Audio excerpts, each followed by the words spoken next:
ذہن میں بٹھائے، پھر آگے ہم تشریح دیکھتے ہیں اس کی۔ حاضہ ایک ہی لفظ ہے مگر اس کی جگہ بدلنے سے اس کا کام بدل جاتا ہے، یعنی کہ حاضہ ایک لفظ ہے مگر کیا ہوتا ہے، اس کی جگہ بدلنے سے اس کا کام بدل جاتا ہے۔ جیسے کہ ایک ہی گیند 3 طرح سے کھیلی جا سکتی ہے، یعنی کہ کرکٹ میں جو ہے ایک گیند پھینکنے پہ جو ہے ایک کھلاڑی جو ہے اس گیند کو 3 طریقوں سے کھیل سکتا ہے۔ گیند ایک ہے لیکن کھیلنے کا، پلینگ کا جو اس کا اپنا سٹائل ہوگا وہ 3 طریقوں سے کھیل سکتا ہے، اور کہنے والا یا دیکھنے والا یا سننے والا یا جاننے والا یہ نہیں کہے گا کہ اس نے جو ہے اس بال کو غلط کھیلا۔ بس کھیلنے والا صحیح ہو اور دیکھنے والا بھی صحیح ہو تو اس بال کو ہم، یعنی کہ حاضہ والی بال جو ہے اس کو ہم 3 طریقوں سے کھیل سکتے ہیں۔ کون سا طریقہ ہے؟ ہم اسے 3 اہم صورتوں میں سیکھیں گے۔ کون سے 3 اہم صورتیں ہیں؟ وہ جو آپ کی اسکرین پہ لگا ہوا ہے اس کو دیکھ لیں آپ۔ یعنی حاضہ 3 کام کرتا ہے۔ کیا کیا کام کرتا ہے؟ دیکھنا، دکھانا، خاص کرنا، خبر دینا۔ کتنے کام اس کے ہیں؟ اس کے 3 کام ہیں حاضہ کے۔ کون سا؟ دکھانا، خاص کرنا اور خبر دینا۔ اس کے علاوہ بھی یہ استعمال ہوتا ہے، لیکن جو کور طریقے سے استعمال ہوتا ہے، لیکن جو بنیادی طور ہماری اپنی گفتگو میں، ہماری اپنی تحریر میں، اپنی تقریر میں ہم جو استعمال کرتے ہیں وہ عموماً یہی 3 طریقے ہوتے ہیں۔ کون سا؟ کہ حاضہ کے ذریعے سے کسی چیز کو دکھانا، پوائنٹنگ کرنا، خاص کرنا، تخصیص کرنا، اور پھر اس حاضہ کے ذریعے سے جو ہے کسی چیز کے بارے میں خبر دینا۔ جگہ بدلنے سے معنی بدل جاتا ہے، یعنی کہ اس کی اپنی جگہ ہے، حاضہ کی اپنی ایک جگہ ہے، اپنا ایک مکان ہے، تو اس مقام یا مکان میں جب یہ رہتا ہے تو ایک معنی دیتا ہے، لیکن جب وہ اپنی پلیس چینج کرتا ہے، اپنی جگہ بدل دیتا ہے تو اس کے معنی بھی بدل جاتے ہیں۔ کیسے؟ عربی زبان کا ایک عظیم کرشمہ یہ ہے کہ بعض الفاظ اپنی جگہ بدلنے کے بجائے ترکیب بدلنے سے مختلف درجوں کے معنی پیدا کر دیتے ہیں، یعنی کہ الفاظ عربی زبان کے ایسے ہیں کہ ان کے اندر ایسی بلاغت پائی جاتی ہے کہ الفاظ اپنی جگہ برقرار ہے، لیکن جب وہ اپنی جگہ سپیس بدل لے، یعنی کہ تقدیم و تاخیر کیا جائے تو اس کے معنی بدل جاتے ہیں، مفہوم بدل جاتا ہے۔ اب یہاں پہ دیکھیں مثال، یہ کبھی صرف اشارہ کرتا ہے، یعنی کہ حاضہ کبھی صرف اشارہ کرتا ہے، کبھی تخصیص کا معنی دیتا ہے، کبھی تخصیص کا معنی دیتا ہے، اور کبھی کیا ہوتا ہے، اور کبھی مکمل خبر بن کر جملہ مکمل کر دیتا ہے، یعنی کبھی جو ہے اپنا معنی اور مفہوم مکمل ادا کر دیتا ہے۔ 3 بڑی جہات جو ہم نے بھی تصویر میں آپ کے سامنے رکھی تھی، وہ 3 بڑی جہات کیا ہے آپ یہاں پہ دیکھ سکتے ہیں۔ کیا ہے؟ حاضل کتاب، یہ صرف اشارہ ہے، اس میں یعنی کہ اس میں صرف اشارہ کیا جا رہا ہے، کسی چیز کے بارے میں خبر نہیں دی جا رہی ہے، اطلاع نہیں دی جا رہی ہے، تخصیص نہیں کی جا رہی ہے، بس اشارہ کیا جا رہا ہے، پوائنٹنگ کی جا رہی ہے۔ کیا ہے؟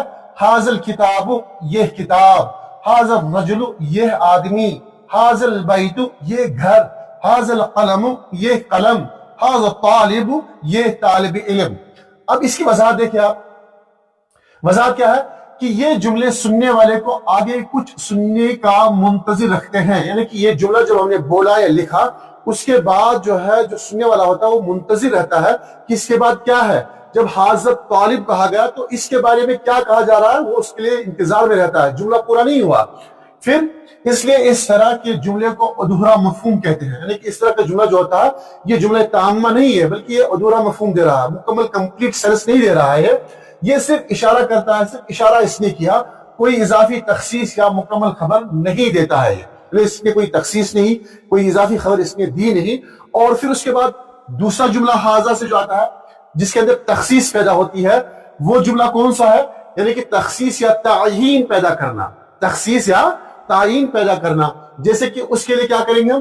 کتابک ھذا، تمہاری یہی کتاب۔ اب دیکھیں یہاں پہ ہم نے جو ہے حاضہ کی پلیس بدل دی، اس کی جگہ کو بدل دیا۔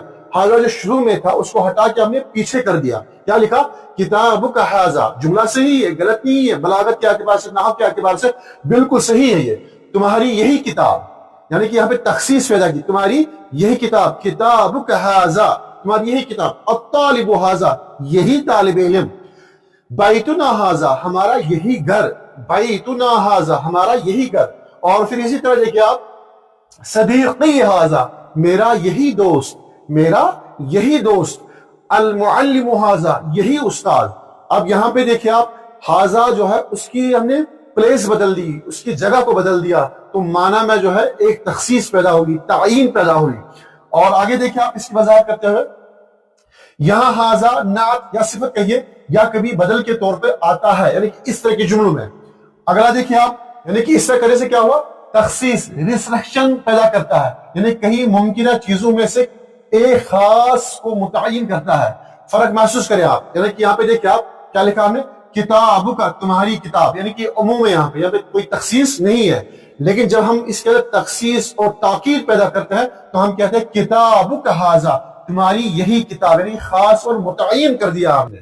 کتاب کا سمپل جملہ عموم ہے اس کا, تمہاری کتاب, لیکن ہم نے کہا کتابوں کا حاضہ, تمہاری یہی کتاب. اب مکمل خبر دینے والا جملہ دیکھیں آپ اس میں, جس کو الجملۃ الاسمیہ بھی کہتے ہیں. کیا ہے, حاضہ کتاب. اب یہاں پہ جو ہے جگہ پھر اپنی واپس آ گیا, لیکن جس اسم کے ساتھ استعمال ہوا وہ اسم ہم نے کہا وہ نکرہ لایا ہم نے. عموماً خبر کیا, وہ نکرہ ہوتی ہے. تو یہاں پہ کیا لکھا ہم نے, حاضہ کتاب, یہ ایک کتاب ہے یا یہ کتاب ہے. حاضہ رجل, یہ آدمی ہے یا ایک آدمی ہے. حاضہ بیتنا, یہ ہمارا گھر ہے. حاضہ قلمی, یہ میرا قلم ہے. حاضہ طالب, یہ ایک طالب علم ہے. وضاحت کیا ہے اس کی, یہ مکمل جملہ اسمیہ ہے. یہاں ہے, یعنی کہ یہاں پہ جو ہے یہ ہے کا مفہوم جو ہے یہ پیدا ہوتا ہے. یہاں ہے کا معنی خود بخود پیدا ہو جاتا ہے.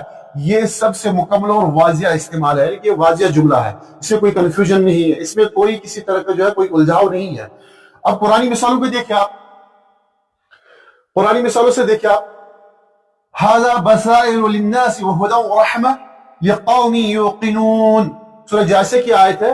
کیا ہے, یہ لوگوں کے لیے, یہ مراد یہاں پہ قرآن کریم کی طرف اشارہ ہے, یہ لوگوں کے لیے بصیرتیں ہیں اور یقین کرنے والوں کے لیے ہدایت اور رحمت ہے. یہاں حاضہ مبتدا اور بصائر نکرہ خبر ہے, یعنی کہ حاضہ القرآن بصائر, یعنی کہ یہ قرآن جو ہے یہ نصیحتیں ہیں, بصیرتیں ہیں کہ لوگوں کے لیے, یعنی کہ مکمل اطلاع دی جا رہی ہے. اس جملے میں جو ہے مکمل اطلاع دی جا رہی ہے, تخصیص ہے یہاں پہ. اور آگے دیکھیں آپ, فَلْيَعْبُدُوا رَبَّ هَذَا الْبَيْتِ, یہاں پر بھی حاضہ استعمال ہوا ہے. کیا ہے, سورہ قریش کی, پس انہیں چاہیے کہ اس گھر یعنی خانہ کعبہ کے رب کی عبادت کریں. یہاں حاضہ البیت کی تعین اور تخصیص کر رہا ہے, یعنی کہ حاضہ کیا ہے, یہاں پہ کیا کر رہا ہے, البیت کی جو ہے تعین اور تخصیص کر رہا ہے, اس خاص گھر کا رب. قال یا مریم انا لک ھذا قالت هو من عند اللہ, سورہ عمران کی آیت ہے. زکریا نے کہا اے مریم تیرے پاس یہ رزق, یہاں پہ رزق کا ذکر نہیں ہے لیکن یہاں پہ انڈر بریکٹ رکھا, یہ کہاں سے آیا, اشارہ کیا گیا. رزق ہم یعنی کہ علماء کرام نے مفسرین لکھا ہے, رزق کے بارے میں پوچھا گیا, اس نے کہا, یعنی کہ حضرت مریم نے کہا یہ اللہ کے پاس سے ہے. یہاں حاضہ ایک حیرت انگیز اور غیر معمولی چیز کی طرف اشارہ کر رہا ہے, سیاق و سباق سے اسے خاص بلاغت دیتا ہے. یہ آیت کریمہ نہایت لطیف بلاغت اور گہرے معنی اشارات کی حامل ہے. یعنی قرآن کریم کی آیات میں جو ایک ایک لفظ بلاغت اور حیرت کن معنی پیدا کرتا ہے. قال یا مریم انا لک ھذا قالت هو من عند اللہ, کیا کہا, زکریا علیہ السلام نے کہا اے مریم تمہارے پاس یہ کہاں سے آیا, انہوں نے کہا کہ اللہ کے پاس سے.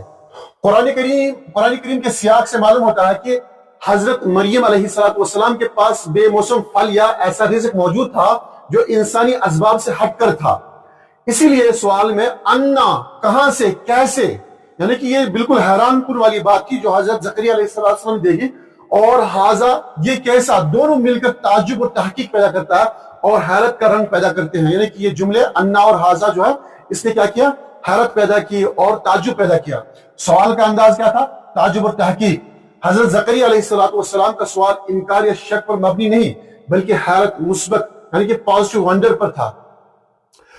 یہ اسلوب اس بات کی طرف اشارہ کرتا ہے کہ اہل ایمان جب کسی غیر معمولی نعمت کو دیکھتے ہیں تو وہ اس کے پشت الہی حکمت کو سمجھنے کی کوشش کرتے ہیں.